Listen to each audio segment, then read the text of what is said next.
Jasad ibunya selama 3 hari di Ponorogo, Jawa Timur. Polisi menyebut tidak ada tanda-tanda kekerasan di tubuh korban.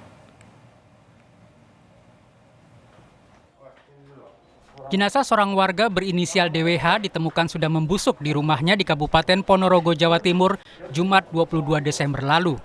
Polisi menyebut saat ditemukan warga, anak kandung korban yang berusia 10 tahun menunggui jenazah ibunya di dalam rumah selama 3 hari. Ini selama 3 hari anak itu terput di sini juga. Dan karena memang tadi pagi tadi siang menghubungi guru yang dia kenal, langsung telepon untuk minta bantuan seperti itu. Jadi di rumah sama anaknya saja atau? Betul, berdua.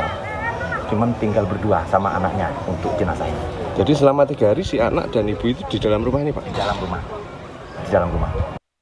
Menurut polisi, kasus ini terungkap setelah seorang warga mendapat pesan WhatsApp dari nomor DWH. Pesan itu diketik oleh sang anak yang mengabarkan bahwa ibunya meninggal dan meminta tetangganya tersebut datang ke rumahnya. Warga yang terkejut saat membaca pesan itu lantas menelpon nomor ponsel DWH. Anak DWH berulang kali mengatakan ibunya sudah meninggal. Warga pun langsung ke lokasi dan mendapati DWH sudah meninggal. Temuan itu langsung ia laporkan ke Ketua RT dan polisi. Tetangga korban Wahyudi bercerita korban dan anaknya tinggal berdua sejak Lebaran 2023. Menurut Wahyudi, keluarga itu sangat tertutup. Saya kurang paham kalau keluarnya terakhir datang. Yang jelas ibu ini memang kondisinya tertutup. Hasil pemeriksaan tim medis dan polisi tidak ditemukan tanda-tanda penganiayaan pada jasad korban.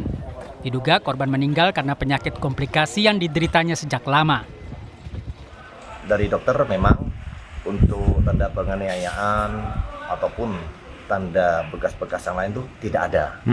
Selanjutnya memang dari keluarga sendiri tidak mau dilanjutkan untuk otopsi ke dalam. Untuk meninggal karena sakit yang diderita. Jasad korban telah diserahkan ke keluarga dan dimakamkan. Sementara sang anak kini dirawat ayahnya. Polisi juga terus memberikan trauma healing pada anak korban. Hendra Setiawan, Kompas TV, Ponorogo, Jawa Timur. Warga di Kabupaten Ponorogo, Jawa Timur digegerkan